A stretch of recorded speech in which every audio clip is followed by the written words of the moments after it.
you raise your hand? Do you swear or affirm the testimony about to give is the true self of God? Yes, Your Honor. Could you step up and have a seat? And then state your name for the record, spell your first and last name. Timothy Willis, Timothy Willis. May I proceed, Judge? Sure, go ahead. Thank you, sir. How are you employed? Detective Lieutenant with the Oakland County Sheriff's Office. How long have you been with the Oakland County Sheriff's Office? Approaching 28 years. Okay. You said you're a detective lieutenant right now? Yes. Tell us, please, what that means. I oversee a handful of divisions within the Sheriff's Office, the Special Investigations Unit, which I know we've mentioned at court, the Fugitive Apprehension Team, our Computer Crimes, which Detective Wodrowski had worked for, and our Warrants Division. Okay. And we'll get into some of that in a little more detail. Is it fair to say that you're the officer in charge in this case, or one of the officers in charge? Yes, that's fair to say. Just to clear something up quickly, when James Crumbley was arrested on December the 4th, 2021, did he have any injuries? Not to my knowledge, no. Okay. Now, going back to your role as detective lieutenant, we've talked a little bit about the Special Investigative Unit. Can we talk a little bit more detail about that? Yeah. Okay, so tell us, please, what sort of cases would a member of the Special Investigative Unit handle? Yeah, so the Special Investigations Unit is a support services arm of the Sheriff's Office. So we take a lot of requests from other agencies, from our own substations. Oftentimes we handle political cases, complex cases, high-profile cases, things of that nature. Okay, and prior to your current role, what other roles did you have with the Oakland County Sheriff's Office? Yeah, prior to my role as the Detective Lieutenant, Special Investigations, I was also the Detective Lieutenant in charge of our Auto Theft Unit, our Friend of the Court Division, our Arson Division. Okay. I'd like to direct your attention to November the 30th, 2021. Okay, Do you remember that day? I do. Were you notified of an active shooter situation at Oxford High School that afternoon? Yes, Can you tell us, please, where you were when you were made aware of that? I was actually at the prosecutor's office at the time. I was made aware discussing another matter. The prosecutor and her chief assistant came in and advised me that there had been a shooting at the Oxford High School. So what did you do with that? What did you do next? For context, about, I don't know, a couple months before that, we had a false alarm, if you will, at another school. So initially, that was immediately what I went to, was this is probably another false alarm. But I picked up my phone and I made a phone call. I've thought about it a million times. I have no idea who I called, but I do remember the response was, this is a real thing. This is real. Okay. So tell us what you did, please. I obviously, ran downstairs, or took the elevator downstairs, ran to my vehicle, and immediately proceeded to the Oxford High School with my lights and sirens activated. Okay. Do you recall the approximate time you would have arrived at Oxford High School? I think it around 1:20 in the afternoon, approximately. Okay. Tell us what you saw as you arrived on scene. There was the largest emergency first response that I've ever seen in my career, and second place isn't even close. When I got there, there were students were being evacuated, and more and more officers were rushing in. EMS was on scene. I vaguely recall our helicopter flying above. It was just something I'd only seen on TV before. Nothing I've ever experienced. Okay. So at that point in time when you arrived, was the scene still active?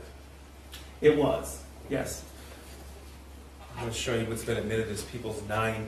Is that screen in front of you working? Yes, it is. Okay. So this is a map of the Oxford High School? Yes, sir. Okay. And as you pull up on scene, you made those observations. Tell us where you went next.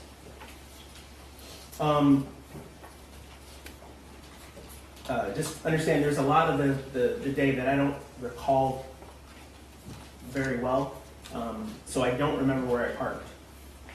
But I do remember going through the front office entrance area. It would be, you see office 200? That door right there? Yeah. This door right Yeah. here? I do remember going through there. It was being held open by officers. And that's where I met then Lieutenant Todd Hill, who was the incident commander. Okay, what's an incident commander? So Lieutenant Hill had assumed incident command because, as you can imagine, I explained to you, there was so much disorganization in the early, I mean, we had no idea what we were responding to. My police radio was blowing up with calls of, we think there's an additional shooter here. We think someone's fleeing from the scene here. I mean, it was chaos. So Lieutenant Hill assumed that role and started organizing resources for the sweeps of the school, for any secondary explosive devices or any additional shooters, to identify victims, things of that nature. So that was going on as I had arrived at the school. Okay. So we've identified you as, you've identified yourself as the officer in charge of the investigation. That's correct. That's different than incident commander, though? Yes, the incident commander's role, I mean, especially in a case like this, because of the hundreds of emergency first responders that were flooding into the school, Lieutenant Hill, he's a captain now, so if I use him interchangeably, but Lieutenant Hill at the time handled the securing of the building, and evacuating wounded, injured, and because of my role in the Special Investigations Unit, the fact is that I was in charge of the Special Investigation Unit at the time, I assumed the role of the investigative lead, which is often referred to as the officer in charge. Okay, if you could please give us a little bit of an idea of what an officer in charge typically does in a case. So, an officer in charge of an investigation typically, at its most basic, we investigate the scene, meaning we determine what property needs to be, or what evidence needs to be collected, what witnesses need to be identified and spoken to, identifying potential victims, things of that nature. We also work with the prosecutor's office to determine charging, whatever charges, if any, that are going to come from the incident. Okay. Now, would it be fair to say that in this particular case, there's a massive amount of information that was reviewed?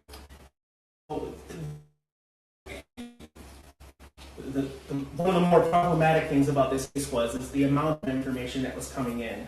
If you can imagine social media tips and emails and everything like that, 911 calls coming in. It was information overload, and all the best we could do was just try to process things as they came.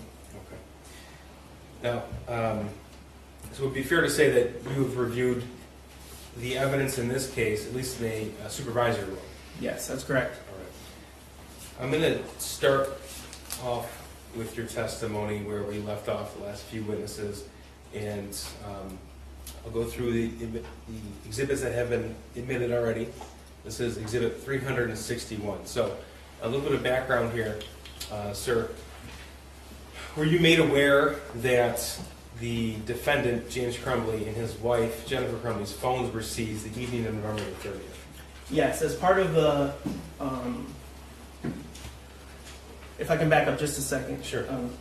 So as the OIC, there was a point in time where I advised, and it was just announced basically, that if you're an investigator, come see me, because I knew there were so many things jobs that needed to be done. So a handful of investigators were sent to different hospitals, area hospitals, whether we knew that there were victims there or not. We had some reason to believe that there were victims being shipped everywhere.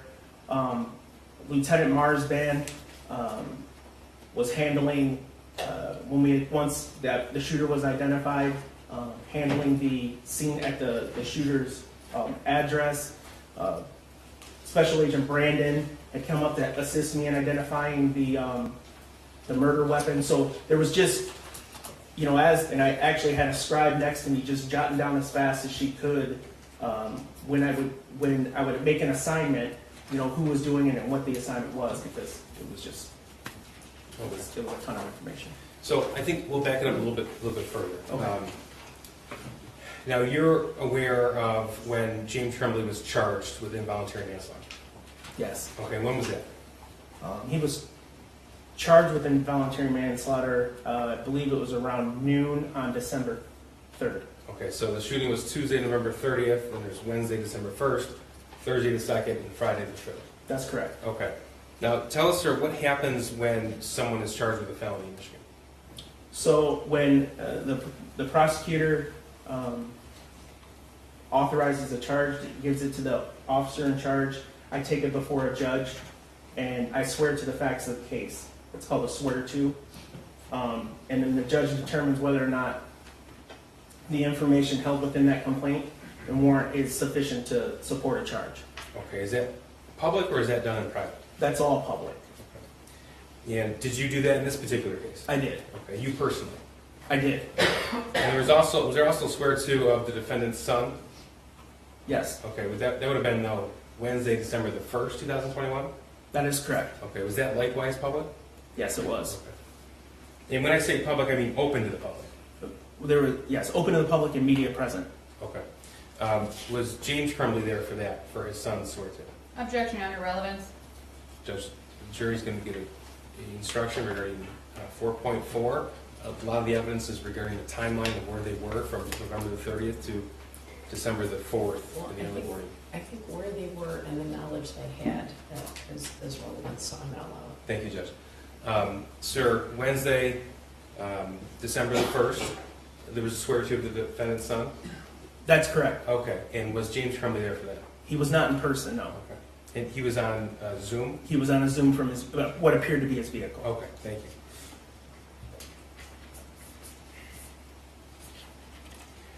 Now, we've already heard from Dave Hendrick, who was, at the time, the sergeant in charge of the Oakland County Sheriff's Office Fugitive Apprehension Team. Part of your role as detective lieutenant, would that be supervising the Fugitive Apprehension Team? Yes. Okay. So, did you assign him with his task of locating James and Jennifer Crumbley on Thursday, December the 2nd? I did. Okay, and tell me about that, please. So, as I stated earlier, the officer in charge of cases presents information basically to make it clear to a prosecuting attorney. The prosecuting attorney, in discussions with the officer in charge, determines what, if any, charges are going to come from it. We, at the time the shooter was charged,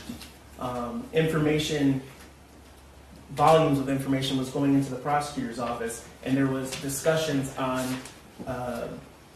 December 2nd about the possibility of charging the shooter's parents with involuntary manslaughter. Okay, is that why you made that call to Sergeant Hendrick, or retired Sergeant Hendrick? Yeah, what we knew at the time, the only thing that I knew at the time, and again, there was a lot of irons in the fire, the only thing I knew at the time is they weren't at their residence. They weren't actively staying at their residence. So I thought it was important that we try to locate them. Okay. So, now going back to Exhibit 361 on the screen here, you had mentioned that you had assigned Lieutenant Marsban with a search warrant of the defendant's home at 112 East in Oxford. Yeah, that's correct. Okay. And so that occurred on Tuesday, November the 30th, 2021? Yes, sir. Okay. And were you made aware that their phones were seized as part of that search warrant? Yes, I was. Okay. And all right. We talked a little bit about track phone or burner phone, how they're referred to interchangeably. Were you made aware, did you learn that the defendant and his wife purchased those phones?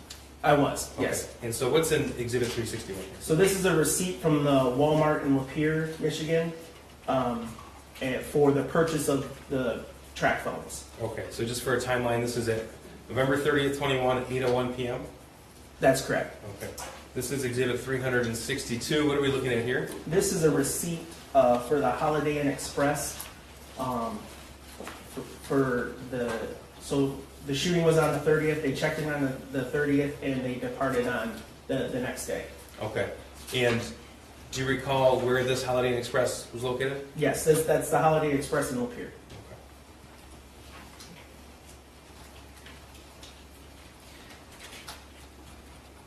Now, they checked out on Wednesday, December the 1st. Did you learn where they stayed that day, that evening? I did. Okay, this is Exhibit 365. What is this? Yes, this is the receipt for the extended stay, check-in date for in Auburn Hills. The check-in date is December 1st, and the checkout date was December 3rd. So December 1st is the Wednesday, the 3rd is the Friday. Is this the location, we heard from retired Sergeant Hendrick about a vehicle being abandoned. Is this the location he's referring to? That's correct. Okay. I'm going to show you what's in this 366. What do we have here? This is the vehicle we've come to learn to be the defendant's vehicle. Okay. You said they checked out on Friday, December the 3rd? Yes, sir. Okay. Tell us, please, the relative location from this particular hotel to the closest police department. The Auburn Hills Police Department from that location is basically across the street. It's not far.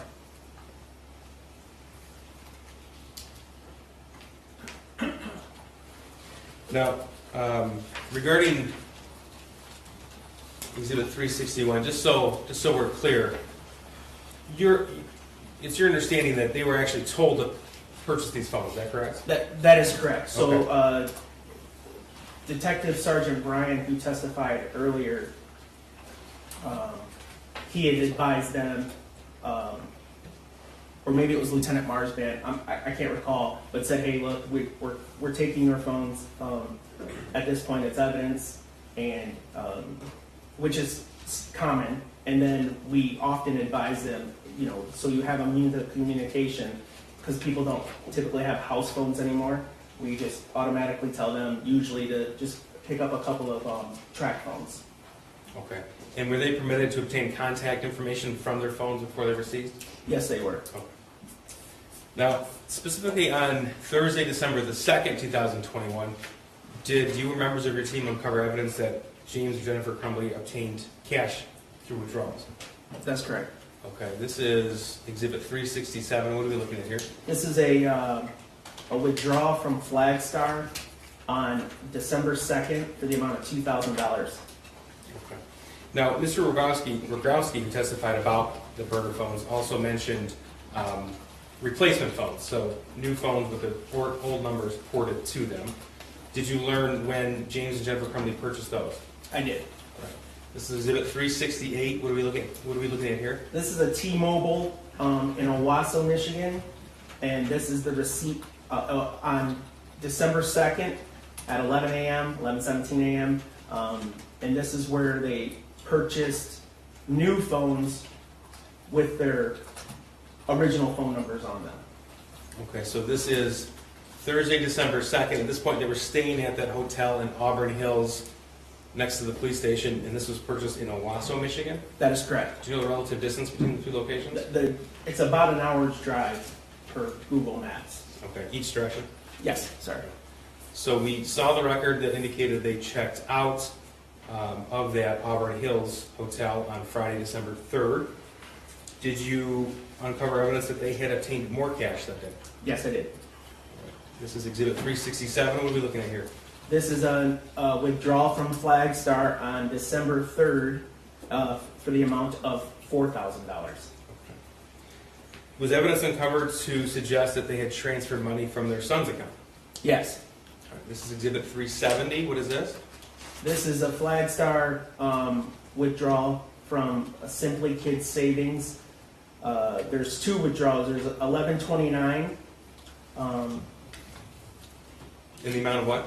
$292, and then Okay. there's a second withdrawal on the 30th the following day of $3,000. Okay, what was the balance left in this Simply Kids savings account? The remaining balance was 99 cents. Okay, and that was the day of the shooting, the 30th? The 30th, yes, sir. Do you know where the defendant and his wife went after they left the Auburn Hills hotel? Yes, once they left the Auburn Hills Hotel, they went to the address in Detroit on Bellevue. Okay, and that's we've heard testimony from Mr. Kirtley and And the Detroit police officers, 1111 Bellevue in Detroit? 1111 Bellevue, correct. Okay. I'm going to show you portions of surveillance video. We saw some of this earlier.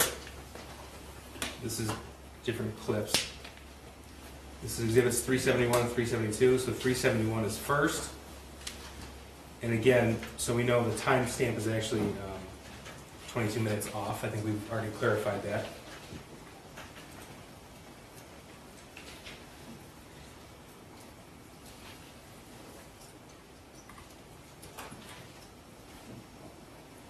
So the record is clear. The actual time here is 10:58 a.m. Is that your understanding as well, sir? Yes, it is. Okay.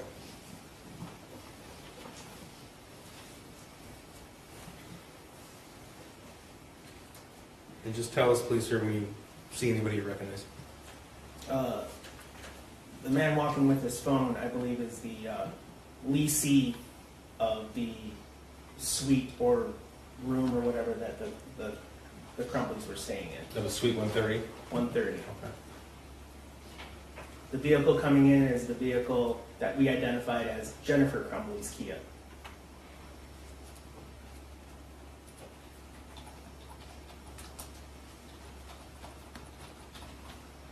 And the Kia that was left at the Auburn Hills was identified as James Crumbley's Kia? That's right.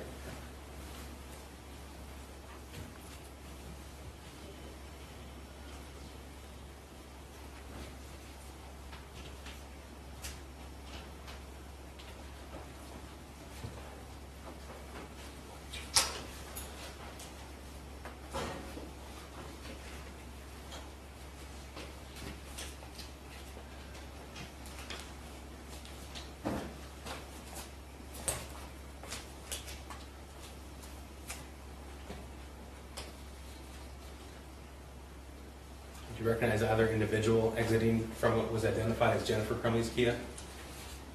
I recognize both individuals, Okay. Tell us who, please. James Crumbley and Jennifer Crumbley. And where is the defendant, James Crumbley, in this video?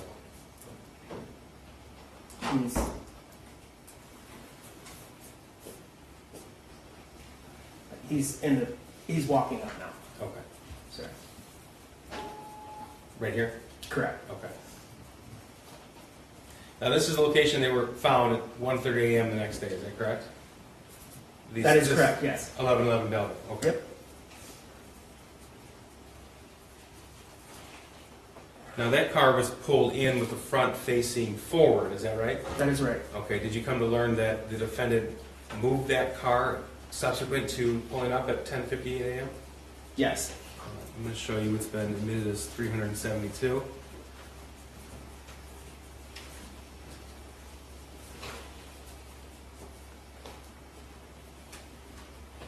So this is just before 4 p.m. on December the 3rd? That's correct.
So according to your testimony, this would be about 4 hours after he was charged with 4 homicide offenses?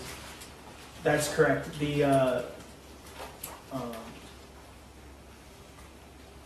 Your Honor, I would object to that question. Mr. Keast indicated that James Crumbley was charged with homicide offenses. This is a homicide. I think we've been clear that this is an involuntary manslaughter case, Your Honor. It's a homicide. It goes by both names. The title of the charge is homicide, involuntary manslaughter. Right. You're both right. May I Sir, answer? yeah, please. So that was at 4:17. At 4 o'clock was the time that the judge had ordered the defendant and his wife to turn themselves in. Okay, so when it became clear that they hadn't turned themselves in, was their license plate made public? Yes, it was. Was the license plate on the front or the back of the vehicle? In Michigan, we only require the license plate on the rear of the vehicle. I've worked fugitive investigations. Oftentimes, fugitives will back into a spot to attempt to hide their license plate, and also it's easier to get away if necessary. Okay. Now, correct me if I'm wrong, but there were no arrangements to have a surrender with this defendant or his wife. Is that correct? That's correct. Okay. So at the time this occurred, there was no plan with law enforcement to turn himself in. No, sir. And in fact, someone with a valid felony arrest warrant, they don't get to choose when they get to turn themselves in, do they? Absolutely not. Now, sir, I want to go back to November the 30th, 2021. In the afternoon, you had already assumed investigative command. Would that be right while you were on scene? Yes, sir. Okay. And you said you met with Special Agent Brandon while on scene at the high school? I did. Okay, and what did you task him with? I tasked him with tracing, frankly, he offered. He came to me and said, do you know who the registered owner of the gun was? And at the time, I did not. He testified earlier, and you heard that it was secured in a garbage can. One of our officers, upon the arrest of the shooter, pulled out the garbage bag portion of it and took just the plastic waste bin and put the gun to keep it all centrally located because searches were still going on and whatever. That officer turned it over to me. I took my post in the front office there. I sat it next to me. At some point during the day, Special Agent Brandon came to me and said, hey, have you identified the owner of this weapon yet? And I had not. So he's like, I'm the ATF. Sounded like a really good idea to have him track this down, and he got right on it. Okay, and was that information relayed back to you fairly quickly? It was. And did you learn that that murder weapon was in fact purchased November the 26th, 2021? Yes. Now, you learned the identity of the shooter while you were still at the high school, is that right? Yes. Okay. And you mentioned earlier that you had tasked Lieutenant Marsban with securing the family home and securing a search warrant. Yes. Now, at that time, did you know if there were any other casualties outside of the school? We did not. Like I said, I'd gotten some information from area hospitals that some wounded were coming in. So at that point, we're like, well, there's several hospitals in the general facility, so we had to assign officers out to different hospitals to make sure that we could locate and identify any potential victims. Okay, so when you sent officers there, they didn't know what to find, what to expect? No clue. All right. Now, at some point, was there a concern about explosives in the school? Yeah, so as I was stating earlier, I was getting sent and others were getting sent and observed Twitter, now X posts, Instagram posts, YouTube videos, and we had came across a YouTube video of the defendant's son making a secondary explosive device, potentially more commonly known as a Molotov cocktail, and detonating it. We, at the time, and we'll talk, I guess, about the journal, we found some information in the journal that suggests that there may be secondary devices in place within the school. That prolonged my ability to go and investigate the scene of the crime because we had to continually sweep to make sure the area was completely safe. Okay, and in fact, did you have to call in a specialized unit to handle that? We did, yes, Captain Hill, he activated the Michigan State bomb squad with their bomb dogs, and they came in with their robot. Now, were you able to determine what area, what room or area of the school specifically the shooter left right before he began shooting? Yes, it was the bathroom adjacent to room 258.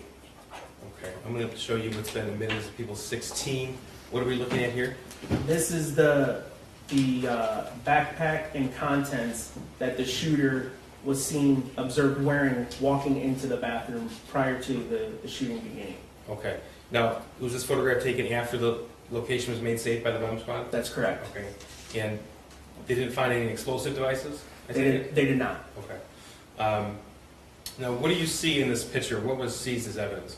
The most obvious thing is you see the book open, that is the shooter's journal.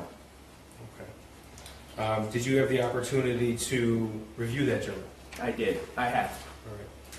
Were you able to identify it as being written by the shooter? Yes, sir. How were you able to make that identification? There's, first of all, his name's in it. That was the most glaring way to identify that it was his. His writing is unique and it matched some homework and other writings that we saw. There's references to several incidents that occurred in the school within the month of November, things of that nature. Okay, so you, from the content of the journal itself, you're able to put a time frame on when the journal was likely written? Yes, sir. And tell me about that. The first date written would have been November 9th. But it did reference incidents that happened before that. Okay, in the month of November? In the month of November, Okay, yes. as well as incidents that happened after that in the month of November? Yes, sir. Okay. How many pages of writing are contained in that journal? 22. Okay, so is it filled with writing from front to back, or is it at different parts, or how is it organized? No, it actually appears to be written from back to front, and it stops about a quarter way through. Okay. Now, out of the 22 pages, is there, I guess, a title page or something to signify the end of the journal, end of the writing? There's,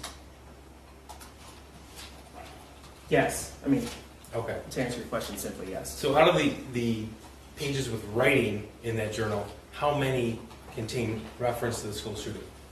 All 22.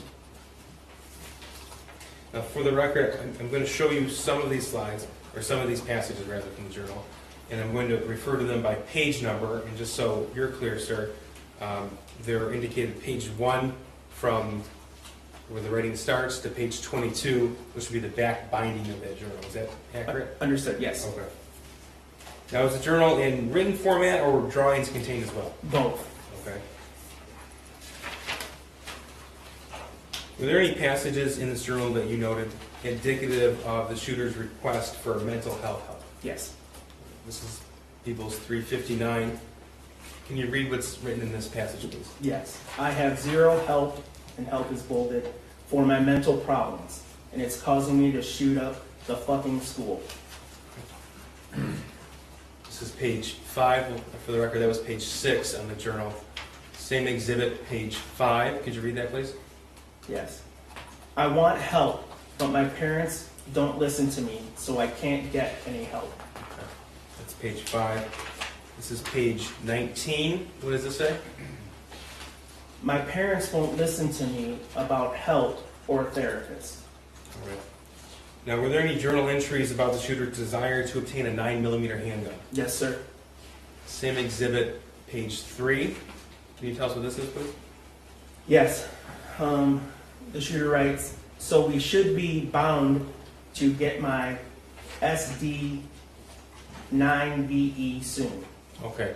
Now, that specific term, SD9VE, did you see that anywhere else in this case? Yes, I did. This is People's 85 and 86. What do we see here?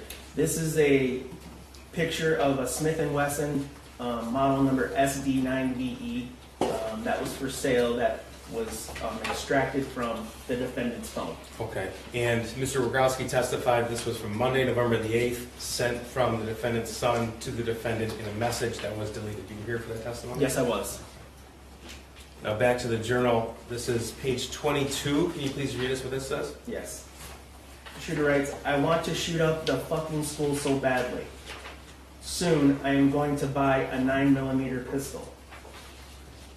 Same exhibit, page 17. Go ahead. All I need is my 9mm pistol, which I am currently begging my dad for." And page 22. I will This have, is the binding, right? The binding, Okay, correct. Go ahead. I will have to find where my dad hid my 9mm before I can shoot the school. And page 15. Unfortunately, my dad does not want me to get the 9mm gun, and we are having financial problems, RN, for right now. And I don't have a job, so now I'm He's talking pissed about the fact that his because dad's I hiding the gun. Like, how significant is that? want to do the shooting with a 9mm pistol, as they are effective for killing. But RN, right now, all I got is a puny 22 LR Keltec that I don't know where my dad hid it. Okay, and we heard evidence in this case that James Crumbley obtained a 22 caliber Caltech pistol in June of 2021. Is that right? That is right, yep. Were there journal entries regarding the shooter's plan? Yes. Okay. Here's page 3, same exhibit. Can you read this, please? I'm about to shoot up the school and spend the rest of my life in prison. Sir, did you find any journal entries regarding the shooter's access to the 9mm? Yes, I did. Same exhibit. This is also page 3. Go ahead. Excuse me. First off, I got my gun. It's a SP 2022 Sig Sauer 9mm. Second, the shooting is tomorrow. I have access to the gun and the ammo. I am fully committed to now. So yeah, I'm going to prison for life, and many people have about 1 day left to live. Now, sir, we saw one of the journal entries that had the word help, all bold, that was across a couple of lines. Were there any other writings or passages in that bolded format? Yes, there were, sir. Were there pictures in the journal as well? Yes, there were. Okay, like what? There's a picture of what appears to be an arm fully extended out with a gun pointed to the back of what appears to be a female's head. Okay. And was that a little picture or a large picture? It took up about that much of the page. Okay, so to reference... Oh, I'm sorry, about 3-4 inches of the page. Now, was this journal a full-size book like this legal notepad, or was it smaller? It was smaller. Far side. Just going to mark this for a demonstrative exhibit.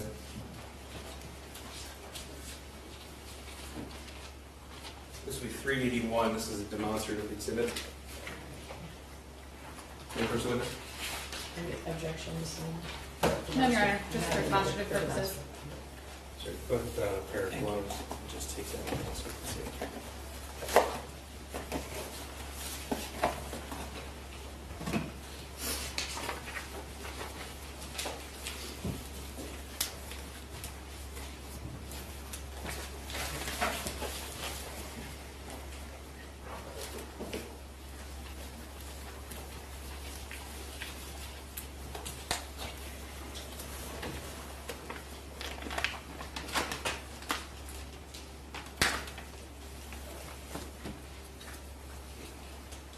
Can you just hold it up for the jury so they can see, please? And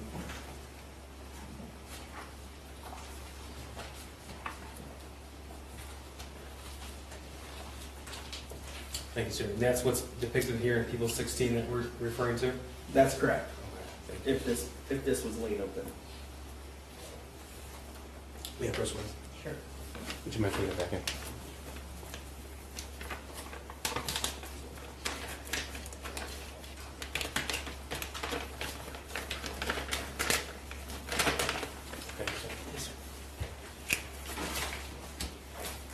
Sir, we've heard evidence and we've heard the 911 call that James Crumbley made on Tuesday, November 30th at 1:34 p.m. You're aware of that call? Yes, sir. And you were in court when it was played?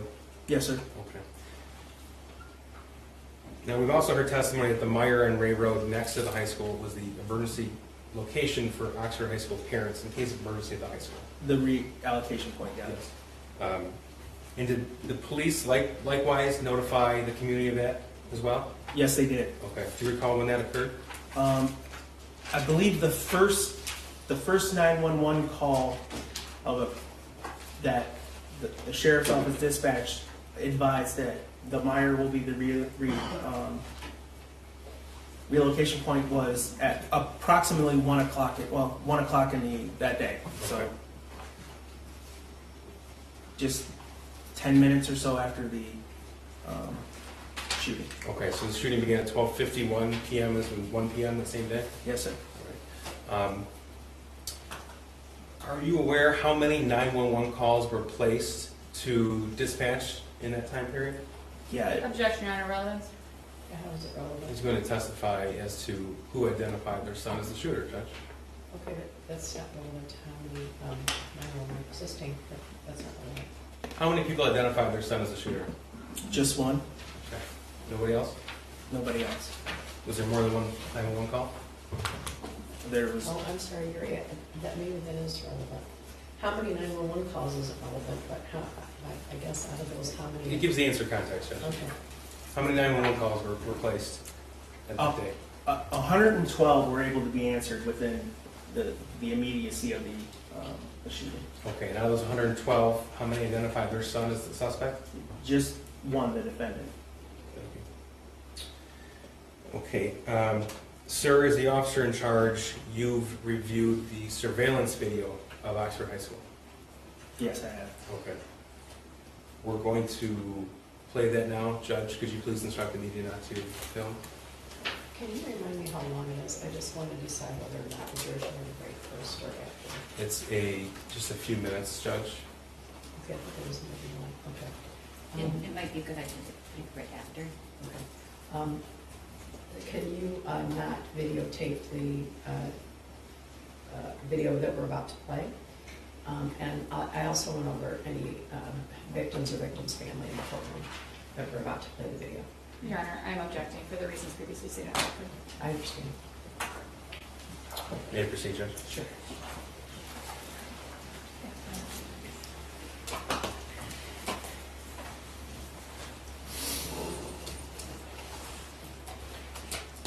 Just so we understand the date and time, we have a time stamp and date stamp at the bottom here. November 30th, 2021. This is at 12:46 p.m., is that right? That's right. Okay, I'm going to... And prosecutor, it's correct, there's no audio. Correct, there's no audio. Let me know, please, when you recognize the shooter in this frame.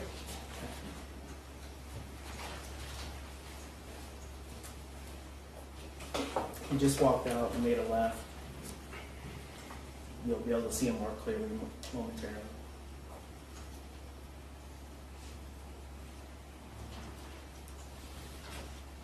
He's about to enter right now. Okay, the individual turning into the bathroom there is the defendant's son? That is the defendant's son, yes. Okay, so for the record, this is 12:46 p.m.? Correct.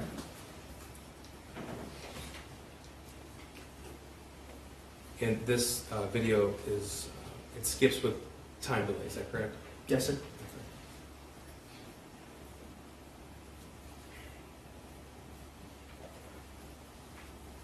Okay, this is 12:51 p.m.? Yes, sir. Okay.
So while they're watching, let's just talk a little bit here. I apologize. So the thing you want to understand here, and I agree with you, Ian. I wish they could bring that speech in as well. They're not going to allow it to happen. But the thing you need to understand here is that an intentional act is considered an intervening act that will negate the negligence of an actor here. Now, the key thing here to understand about what Ethan's just admitted is, or just what the state just put up, is that he's saying I have to go find where my dad has hidden the gun, meaning James Crumbley was securing and hiding the gun. Now, the state's going to try to twist that and say, well, he's hiding it from him because he knew he had to. No, James would have never bought the gun for him. Clearly, Ethan was attempting to convince his dad to buy the gun, meaning he was making it seem as if he had a healthy interest in firearms and to hang out with his dad, and that's why he wanted to get the 9mm. They were having financial problems, so he wasn't able to buy it right away. He finally did buy it for him, and of course, 4 days later, the shooting happens. But if this is argued correctly by Muriel Lehman, this is evidence, and strong evidence, that James Crumbley did not foresee that this was going to happen. And that not only that, but that Ethan Crumbley committed an intentional act that was classified by the state as an act that had nothing to do with mental illness. Why do we know that? Because the judge found he didn't have mental illness. And to me, I think that's a disturbing thing. That finding by the judge should absolutely be brought in, because it was a finding by the judge in a court of law that there was no mental illness for Ethan Crumbley. At least that negated a life sentence being given. Meaning, if he had a mental problem that would have been treatable by the doctor, or that rose to the level as something that could have been cured and been able to prevent this crime from happening, we would have seen, that is a relevant piece of information to this case, because the state is saying that's what was present here. And if that was present, he wouldn't be sitting in jail with a life with no parole sentence. That is why it is such a horrendous thing with what the state is doing here and how the state is contradicting themselves, and it's infuriating when you understand it this way. All right, we're going to fast forward here. All rise for the jury.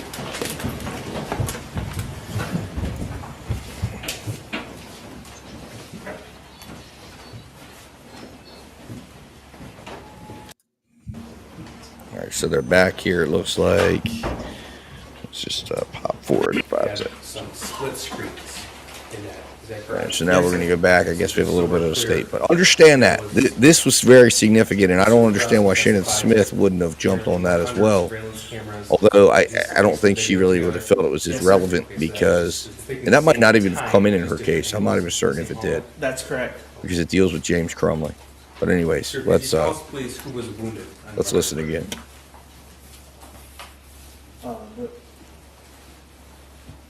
The wounded was Phoebe Arthur, Elijah Mueller, Riley Franz, Callie Osage,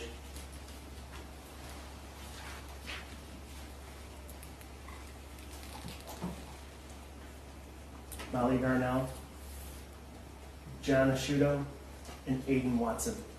Thank you. May I approach witness? Sure. This is admitted as People's One. Sir, what have I handed you? This is the autopsy protocol for Hannah St. Juliana. Okay, sir, who was killed November the 30th, 2021? That's correct.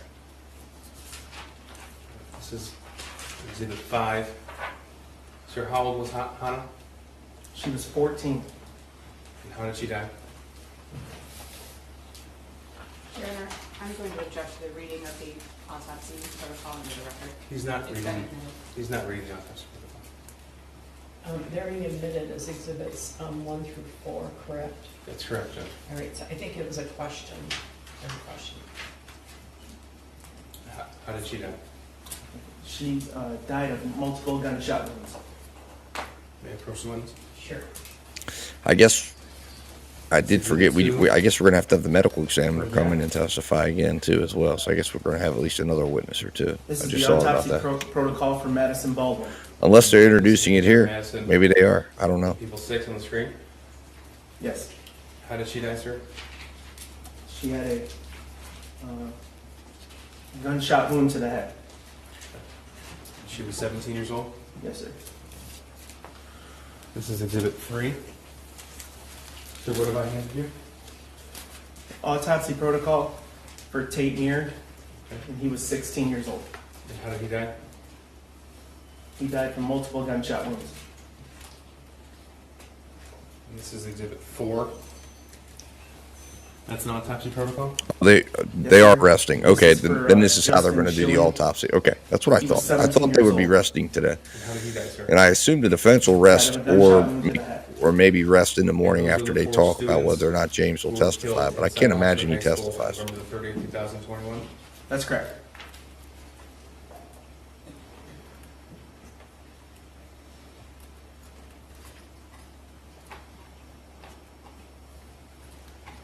Another brother. Thank you. Cross.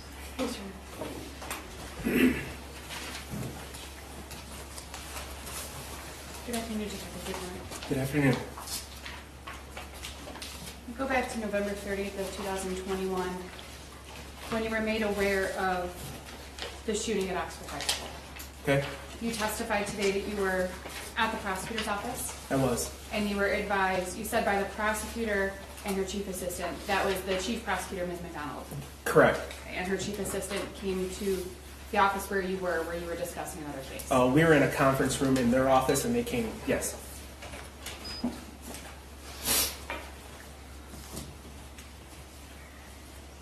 The prosecutor asked you about these swear-tos that were conducted, both for the charges made against him and the charges alleged against his son as well, the charge made against his son. Do you recall those questions? I do. And the prosecutor confirmed with you that the process for the swear-to is open to the public. That's correct. You said that both the public and the media were present at the swear-tos for both Mr. Crumbley's son and also Mr. Crumbley. That's right.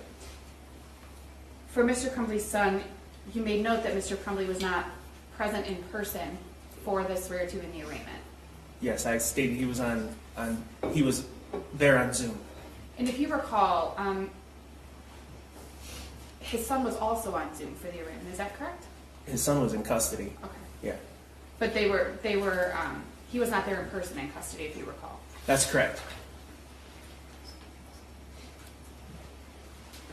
After the Oxford High School shooting on November 30th of 2021, do you recall receiving tips and receiving information and were made aware of concerns for the safety of James and Jennifer Crumbley after their son's name had been made public, if you recall? I don't recall that. Do you recall that their residence had been identified publicly? I don't recall it, but if I can explain, I think I do know that there was media was there, but I don't recall it being released anywhere, if that makes sense. And I'm not suggesting that law enforcement release that location. Obviously, you talked about the social media posts, Yes. that there was a lot of information coming into you and your department. There was a lot of information being made public that wasn't necessarily true. There was a lot going on at the time, on November 30th of 2021, separate from the tragedy at the school. That's fair.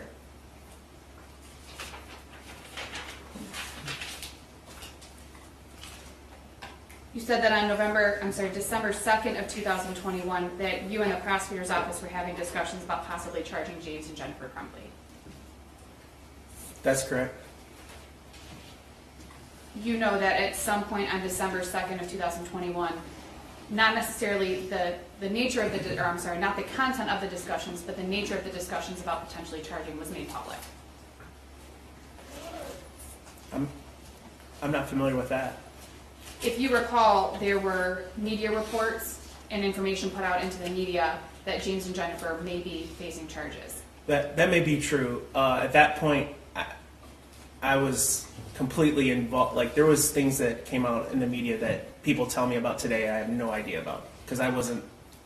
Yes, and you had a lot going on. And obviously, when I ask you a question, I'm just asking you I questions understand. about what you know about. I understand. You knew on December 2nd, you testified today that you knew on December 2nd of 2021 that James and Jennifer Crumbley were not staying at their residence. Yes. You knew that they left on November 30th of 2021. Correct. And that was before charges had been announced against them, Yes. and before there was any sort of information that may have been put into the media that charges may be forthcoming. Yes. That was in fact the day of the actual Oxford High School shooting that they stopped staying at their residence. To my understanding, yes. The prosecutor showed you Exhibit 362, which is a Holiday Inn Express receipt, correct? Yes. And if you recall, the room was registered to Jennifer Crumbley, I believe you. if you recall. I don't recall, but I believe you. You know that at some point on December 1st, James and Jennifer left. Oh, and before I go past that, you also know that on November 30th that James and Jennifer Crumbley obtained those track phones from the Walmart in Lapeer. Yes. And we looked at that receipt as well. Yes. And you testified that you learned during your investigation that there was a conversation either with Detective Sergeant Bryan or Lieutenant Marsden about James and Jennifer obtaining those phones. Yes.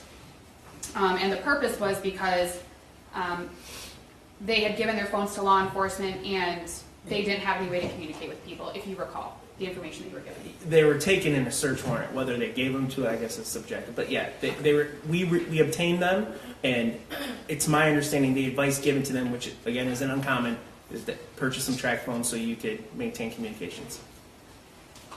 Exhibit 365, you know that on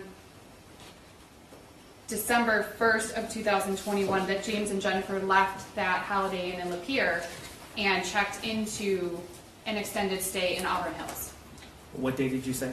December 1st of 2021. Yes.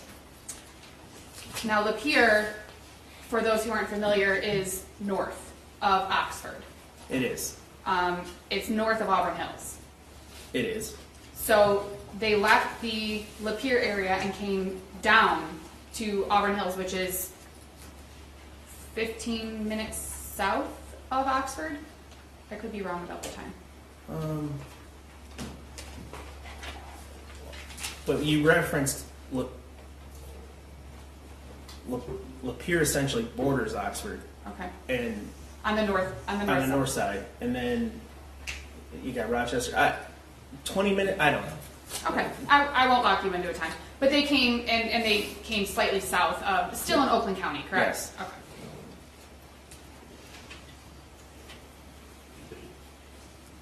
You noted specifically that there was an Auburn Hills Police Department across the street from the extended stay. Yes. Now, you know that Jennifer and James Crumbley checked out of the extended stay on December 3rd of 2021, Yes. which was that Friday. Yes. You don't know what time they left the hotel, correct? If the checkout's on the. But do I know? No. You know what time checkout is, Yes. based on the receipt and the documents, correct? Yes. But you don't know what time they left, whether if it was at checkout or before. You have no idea. That's right.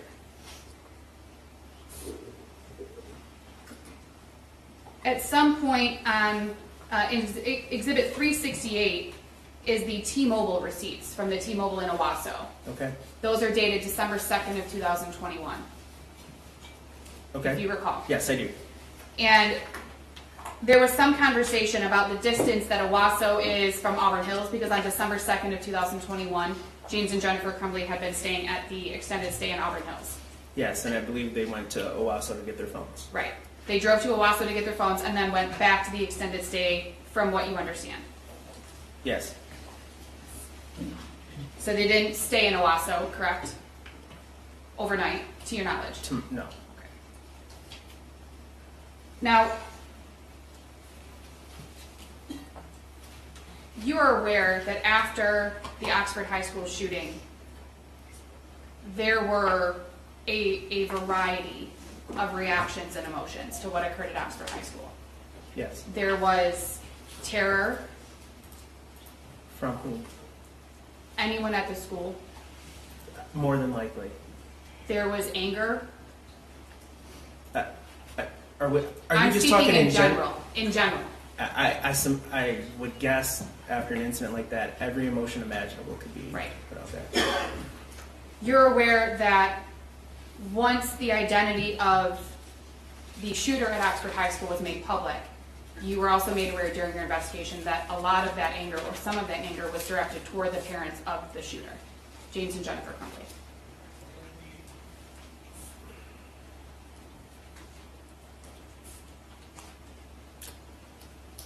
I can't say specifically, no.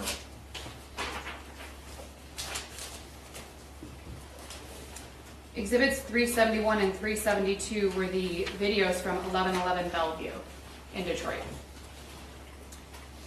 You noted that there was a difference of 22 minutes on the timestamp on the video from the actual time.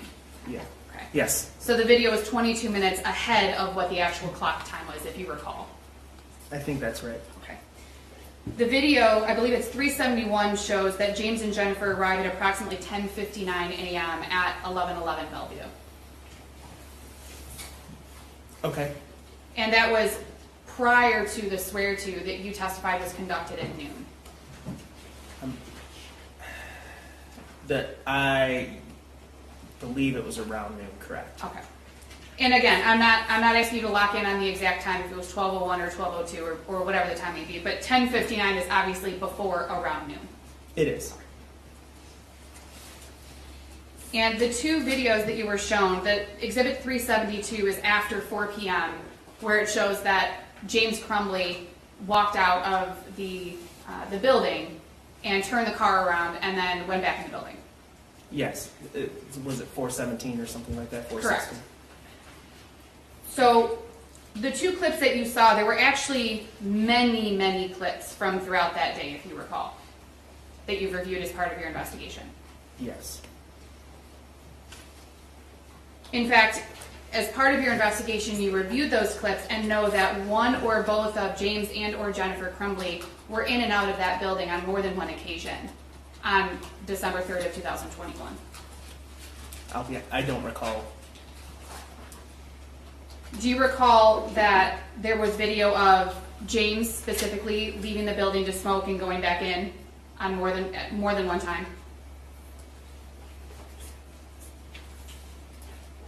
I can't say. I don't know.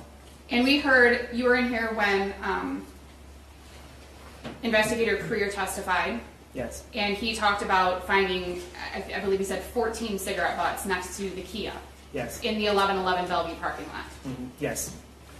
So you don't specifically recall whether or not James and Jennifer did leave the building.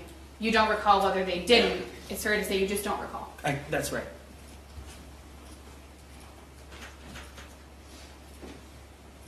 You testified that at 4 o'clock, a judge ordered James and his wife to turn themselves in. Yes. You don't know whether James had knowledge of that order from the judge. I mean, it's safe. I mean, there's some evidence in my mind that points to that he's aware. You did not see anything in your review of the case and of the evidence that you've obtained in this case to suggest that James was not going to turn himself in. And I'm not asking about anything that you've seen that you may or may not be able to talk about, but I'm asking specifically, you haven't seen anything to suggest that they weren't going to turn She'll themselves have in. to object to the form of the question. She can't try to pigeonhole a witness if he has more information and then limit the answer in his base of knowledge. Well, it was kind of a long question too, so, but you're specifically asking him, Your Honor, I'll rephrase my questions a little bit because there was multiple questions. You asked, and we heard the testimony, you asked retired Sergeant Hendrick to locate James and Jennifer Crumbley on December 2nd of 2021. That's correct. That was on the date that there were discussions about potentially charging James and Jennifer Crumbley. That's correct. On December 3rd of 2021, they had not been located at that time, earlier in the day, What time? before dark. No, they weren't located. They were To my located, knowledge, they weren't located. right. To your knowledge, they were located later in the day, and we heard the testimony about that information, correct? Yes. You testified about a video, I believe you said it was posted on Twitter, of the shooter, a Molotov cocktail or something? It was. I believe it was a YouTube video. Okay. You have no information that James was aware of that video? No. Now, Exhibit 16 is a photograph of the backpack and contents in the bathroom that we looked at. Okay. The photo shows that the journal that was in the backpack was open, and I believe you testified that that was opened by law enforcement. To be honest, I'm not. So, if I can recap that, the Michigan State Police bomb squad went in there. They arranged the items, to my understanding, and that's how. The first time I saw that, that's how it was. Okay. So you don't have any specific knowledge about how that was opened or who opened it. You just know that when you saw the contents, that's how they were as they were in the photograph. Right. You identified the journal as that of the shooter because his name was in it. Yes. Among other things. Right. You said also the writing matched homework that you saw and things of that nature. The first date that you have written in the journal you testified was November 9th of 2021. I believe that's right. Okay. You indicated that there were references to incidents prior to November 9th of 2021, but you don't specifically know what the dates were that those incidents were written about. Is that fair? I think I might, Based on reading the journal? based on everything I've read. Okay. So based on everything you have about, all the knowledge you have about the case that you learned after November 30th of 2021, you may have additional information. Yes. But looking at the journal, you can't tell from the dates. There aren't dates other than November 9th of 2021, and I think there might be a couple other ones I see. referencing the shooting. You're correct. Okay. You testified that the journal appears to be written from back to front. So opening the front cover, there would be no writing, but if you flip to the back, then it's the 22 pages from the back forward that have writing on them. It seems that way, yes. And again, I think this is an obvious question, but I'm going to ask you. You have no indication that James Crumbley was aware that that journal existed, correct? No, I think I know he knew it existed. That that journal existed? Yeah, he mentioned it in his counseling session that why didn't you write, you can write in your journal. Right, and we heard from the counselor and we heard from the dean of students, who both testified that there was a mention of a journal, but that there were no specifics given. It doesn't say the journal in your backpack, the one you always keep with you. He didn't provide colors. He didn't provide any descriptive detail. We saw in the search warrant photos that were taken that there were additional notebooks and, could be journals in the shooter's bedroom. He references a journal. The school counselor and the dean of students mentioned a journal, testified about a journal. They indicated that James Crumbley said, you have a journal. But there's no specifics given about what that journal is. Is that fair? That was a long question. It was a very long question. Can Yes. There were no specifics given during that meeting at the school about whether James had any knowledge of what the journal looked like, if he knew what was in it, or anything like that. No.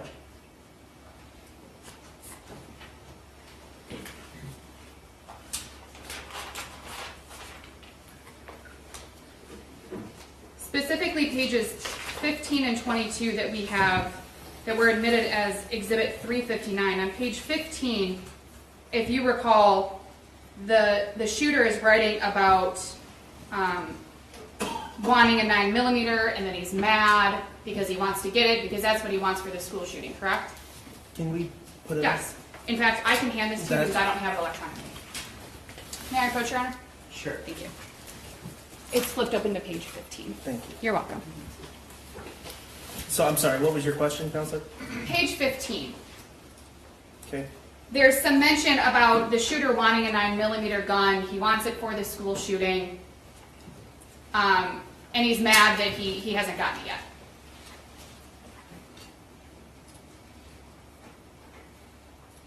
I'm not. Yes. Okay. He's pissed. Pissed is the word he used, correct?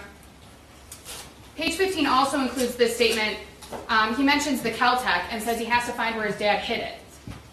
Yes, that's what it says.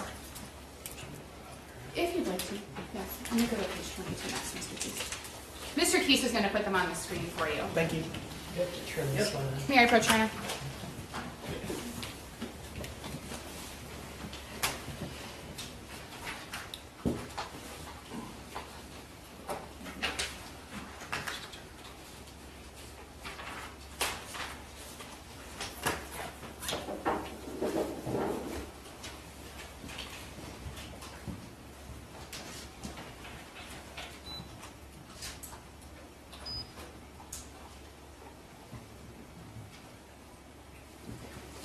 Thank you, Mr. Keese. So that's the page 15 that you just looked at, correct? The portion that I asked you to look at. and review. Yes. Page 22. If you could go to page 22, Mr. Keese, thank you. There's a few 22s. Page 22, the binding. Which exhibit number is this? 359, Your Honor. Thank you. Page 22, and again, we discussed that this was written along the binding, so along the inside edge of the page, correct, in the journal? Yes. And it says, I will have to find where my dad hid my 9mm before I can shoot the school, correct? That is what it says. Now, we know based on the testimony that you've heard, and you've been sitting in court during the trial, we know that there was a 9mm handgun purchased on November 26th of 2021. Yes. That the correct. shooting at the high school occurred on November 30th of 2021. That the shooter and his mom went to the shooting range on November 27th of 2021. So this portion would have been written at some point between November 27th of 2021 and arguably the morning of November 30th of 2021. Well, now you've confused me. I don't. Well, we know that there was no 9mm handgun in the house until November 26th of 2021, correct? Based on your investigation. I see the 9mm. Yes. Yeah, Because this specifically references a 9mm. it does. This is different than the other on page 15, which specifically references the Caltech. I got you. So, although Mr. Crumbley's son says my 9mm, we know that there was a 9mm purchase on November 26th of 2021. Yes. That he went to the shooting range on November 27th of Yes. 2021, and the shooting occurred on November 30th of 2021. Yes. So we know, and this page was page 22, which would have been the back cover of the journal. Is that fair? If you recall? I don't. If you don't, it's okay. But we can read this and know that it would have been written after definitely November 26th of 2021.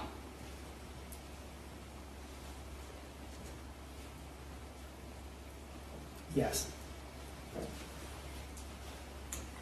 On page 3 of the journal, Mr. Keese, if you want to read page 3, thank you. It's the access. Yes. If you look at the third line of this entry, it says, I have access to the gun and the ammo. Do you see that? I do see it. Now, you don't recall seeing anything in this journal or even around this entry that says, my dad told me where the gun and ammo are. Correct? Can you repeat that, please? Yes. You don't recall reading anything in the journal that says, my dad told me where the gun and ammo are. I do not. You don't remember reading anything in the journal, you didn't see anything in the journal that says, my dad showed me where the gun and ammo are. No, I didn't read that. So when it says, I have access You don't know how he obtained access, is that fair? It just says I have access, exactly what the words are.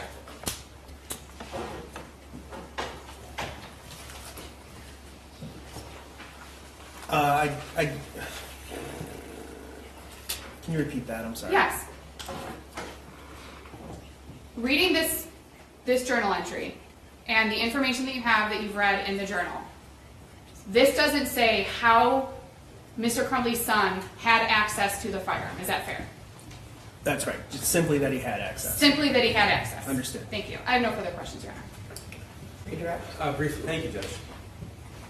Starting off with the journal here. You were asked if James Crumbley knew it existed, and you indicated that you believe that the answer was that, yes. Yes. Okay, so you were here for Mr. Hopkins' testimony as well as Mr. Ejak's testimony. Of course, you're the officer in charge of the investigation. In that meeting with James Crumbley, did he say journals, plural, or journal as in singular? Just a singular journal. Okay. And there were notebooks found in the home, 112 East in Oxford. We saw a picture of that. But were there any other journals found? There were not. Okay. And you indicated that you believe that you can tell approximately when the journal entries were written based upon the content? Yes. Okay, so I guess we didn't really go over it in direct examination, but there was an incident on November the 4th, 2021 at Oxford High School. Was that referenced in the journal? It was. And an incident that occurred November the 11th, 2021. Was that referenced? Yes. Did the shooter reference his friend who left the state October 31st? He did. Okay. Was there any indication anywhere in the journal that the 9mm was locked up? No. You have to We saw evidence prove beyond a in this case reasonable that doubt. the Mr. Keys. shooter obtained access to And the it's- Caltech. It doesn't matter whether he says that or Yes, not. You have to okay. prove it That's was. actually look what my dad left out. It's ridiculous. Okay. And what we have on the screen here, Ridiculous. page 3. First off, I got my gun. It's an SP-2022 6-hour 9mm. Second, the shooting is tomorrow. We know, of course, the shooting occurred November the 30th, 2021. Can you presume a date on this passage? So this would be November the 21st, presumably? Presumably. Okay. Second, shooting is tomorrow. I have access to the gun and ammo. And of course, we know that he did obtain that weapon. We do. Okay. And we know that the murder weapon from November the 30th was the weapon purchased by James Crumbley on November the 26th, 2021. Absolutely. It doesn't matter.